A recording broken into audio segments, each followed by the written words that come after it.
ರಾಜೀವ್ ಗಾಂಧಿ ಅವರು ಪ್ರಧಾನಮಂತ್ರಿಯಾಗಿದ್ದರು ಭಾರತದಲ್ಲಿ. ಆವಾಗ ದಿ ಡಿಫಮೇಷನ್ ಬಿಲ್ ಅಂತ ಒಂದನ್ನು ಇಂಟ್ರೊಡ್ಯೂಸ್ ಮಾಡ್ತಾರೆ ಪಾರ್ಲಿಮೆಂಟಲ್ಲಿ. ಎಲ್ಲರೂ ಕೈ ಎತ್ತಿ ಹೌದು ಇದನ್ನು ಮಾಡಬೇಕು, ಇಂಥ ಡಿಫಮೇಷನ್ ಬಿಲ್ ಈ ಜನರ ಮೇಲೆ ಬೇಡದನ್ನು ಮಾತಾಡೋದನ್ನು ತಡೆ ಹಿಡಬೇಕು ಅಂತೇಳಿ ಎಲ್ಲರೂ ಪಾರ್ಲಿಮೆಂಟಲ್ಲಿ ಕೈ ಎತ್ತು with little discussions, no debating at all.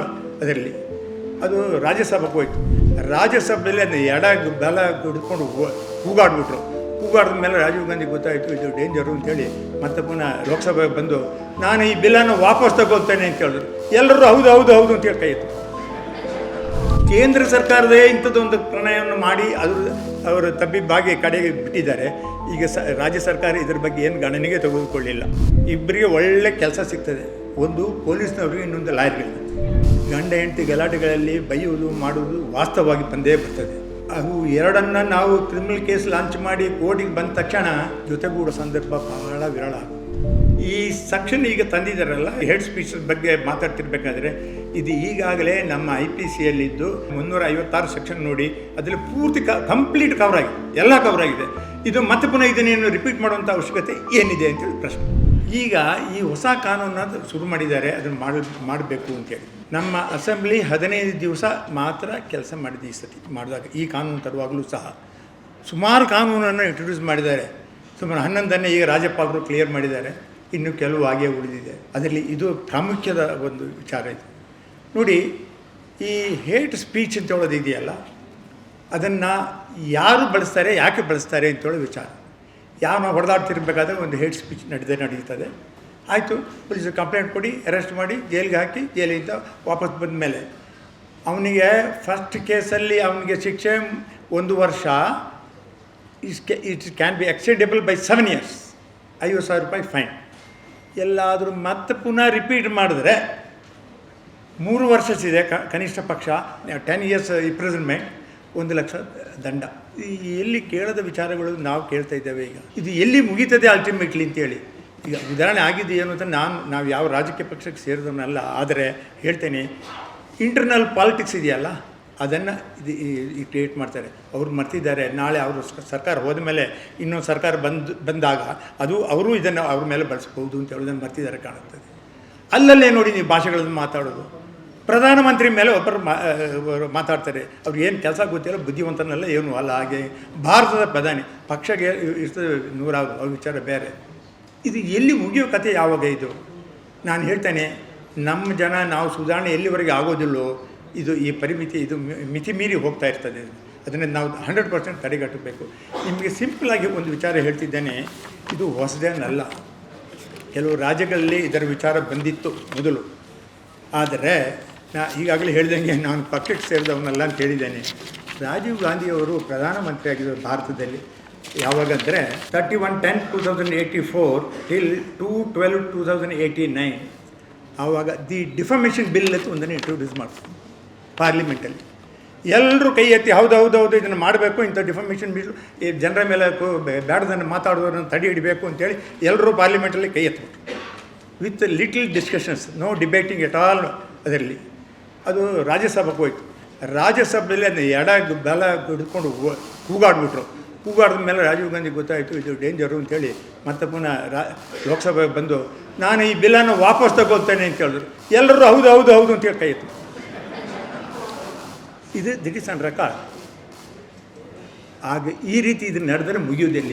ಕೇಂದ್ರ ಸರ್ಕಾರದೇ ಇಂಥದ್ದೊಂದು ಪ್ರಣಯವನ್ನು ಮಾಡಿ ಅವರು ತಬ್ಬಿಬ್ಬಾಗಿ ಕಡೆಗೆ ಬಿಟ್ಟಿದ್ದಾರೆ.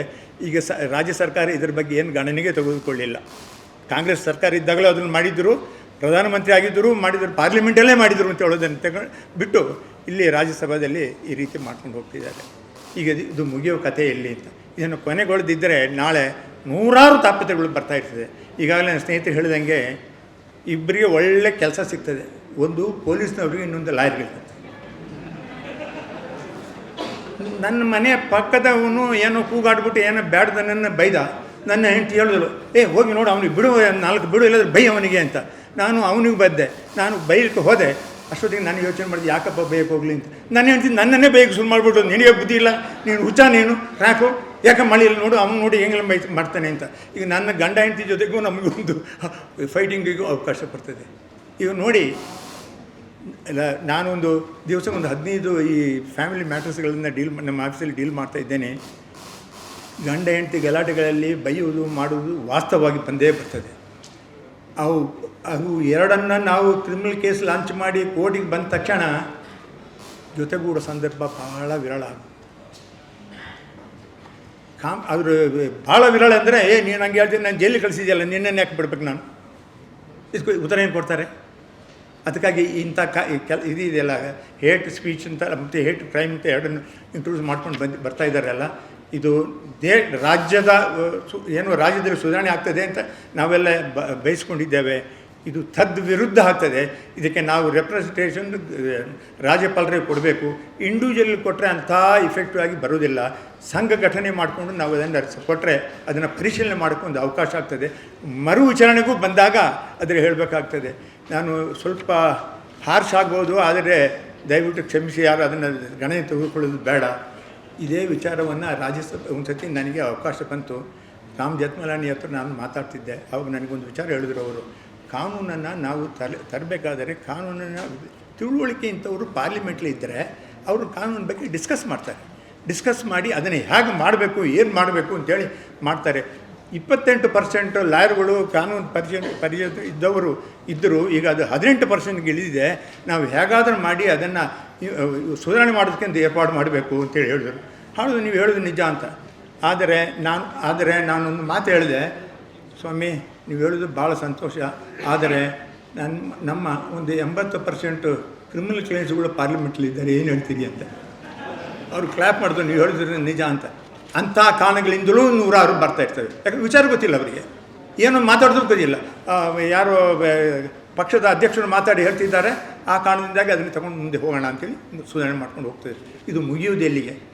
ನಮ್ಮ ಸುಧಾರಣೆಯಲ್ಲಿ ಆಗ್ತದೆ. ಗಂಡ ಹೆಂಡತಿ ಗಲಾಟೆ ಆಗಲಿ, ಪಕ್ಕದ ನೇಬರ್ಸ್ ನೆರೆಮನೆಯವರು ತಾಪತ್ರೆ ಆಗು, ಇದು ಮುಗಿಯೋದ ಕಥೆ ಆಗ್ತದೆ. ಇದನ್ನು ನಾವು ತಕ್ಷಣ ಕ್ರಮ ತೆಗೆದುಕೊಂಡು ಇತ್ಯರ್ಥ ಮಾಡದಿದ್ದರೆ ನಮಗೆ ಎಲ್ಲ ಜನರಿಗೂ ತೊಂದರೆ ಆಗ್ತದೆ ಅಂತ ಹೇಳ್ತಿದ್ದೇನೆ ನಾನು. ಈಗ ಇನ್ನೊಂದು ಜಾಸ್ತಿ ಮಾತಾಡಲಿಕ್ಕೆ ಹೋಗ್ತಾಯಿಲ್ಲ ನಾನು. ಈ ಕೇರಳದಲ್ಲಿ ನೋಡಿ, ಈಗ ಕನ್ನಡ ಕಿತ್ತಾಕಬೇಕು ಅಂತ ಹೇಳ್ತಿದ್ದಾರೆ ಮಕ್ಕಳಿಗೆ, ಕನ್ನಡ ಮಕ್ಕಳಿಗೆ ಕಿತ್ತಾಕಬೇಕು ಅಂತ. ಏನು ಇದು ಎಲ್ಲಿ ನನಗೆ ಅರ್ಥನೇ ಆಗ್ತಾ ಇಲ್ಲ. ಈ ರಾಜ್ಯ ಯಾವ ವಿಚಾರಣೆಗಾಗಿ ರಾಜ್ಯದ ರಕ್ಷಣೆಯನ್ನು ಮಾಡೋಕ್ಕೆ ಹೋಗ್ತಿದ್ದಾರೆ ಅವರು. ಇದು ಸುಧಾರಣೆನ? ಇದು ಅಂದರೆ ನಾವೆಲ್ಲ ಎನ್ಮಿಸ್ಗಳಾಗೋಗ್ಬಿಟ್ಟೆ, ಪಾಕಿಸ್ತಾನದವರು ಆಗಿಬಿಟ್ಟಿದ್ದೇವೆ ಆ ರಾಜ್ಯದಲ್ಲಿ. ಆ ರೀತಿ ಮಾತಾಡೋದು ಸುಧಾರಣೆ ಅಲ್ಲ. ಮತ್ತು ಇನ್ನೊಂದು ಪ್ರಾಮುಖ್ಯವಾಗಿ ಹೇಳೋದು ಇಷ್ಟಪಡ್ತೇನೆ ನಾನು ಎಂದರೆ, ಈ ಸೆಕ್ಷನ್ ಈಗ ತಂದಿದ್ದಾರಲ್ಲ, ಹೇಟ್ ಸ್ಪೀಚ್ ಬಗ್ಗೆ ಮಾತಾಡ್ತಿರ್ಬೇಕಾದ್ರೆ, ಇದು ಈಗಾಗಲೇ ನಮ್ಮ IPCಯಲ್ಲಿದ್ದು ಅದನ್ನು ನಮ್ಮ ಹೊಸ ಕಾನೂನಲ್ಲೂ ತಂದಿದ್ದಾರೆ. 356 ಸೆಕ್ಷನ್ ಕೆಳಗಡೆ ಅದರ ಡಿಟೇಲಾಗಿ ಬರೆದಿದ್ದೇನೆ. ಹೇಟ್ ಸ್ಪೀಚ್ ಮಾಡಿದೆ ಏನು ಮಾಡಬೇಕು, ಏನು ಕ್ರಮ ತಗೊಳ್ಬೇಕು, ಶಿಕ್ಷೆಯನ್ನು ಕೊಡಬೇಕು, ಅದ್ರ ಬಗ್ಗೆ ಡಿಟೇಲ್ ಆಗಿದೆ. ನಾನು ಅದನ್ನು ಓದಲಿಕ್ಕೆ ಹೋದರೆ ಇನ್ನೊಂದು 15-20 ನಿಮಿಷ ತೊಗೊಳ್ತದೆ. ಅದಕ್ಕೆ ದಯವಿಟ್ಟು ಆ್ಯಕ್ಟನ್ನು ತಗೊಂಡು 356 ಸೆಕ್ಷನ್ ನೋಡಿ, ಅದರಲ್ಲಿ ಪೂರ್ತಿ ಕಂಪ್ಲೀಟ್ ಎಲ್ಲ ಕವರ್ ಆಗಿದೆ. ಇದು ಮತ್ತೆ ಪುನಃ ಇದನ್ನೇನು ರಿಪೀಟ್ ಮಾಡುವಂಥ ಅವಶ್ಯಕತೆ ಏನಿದೆ ಅಂತೇಳಿ ಪ್ರಶ್ನೆ.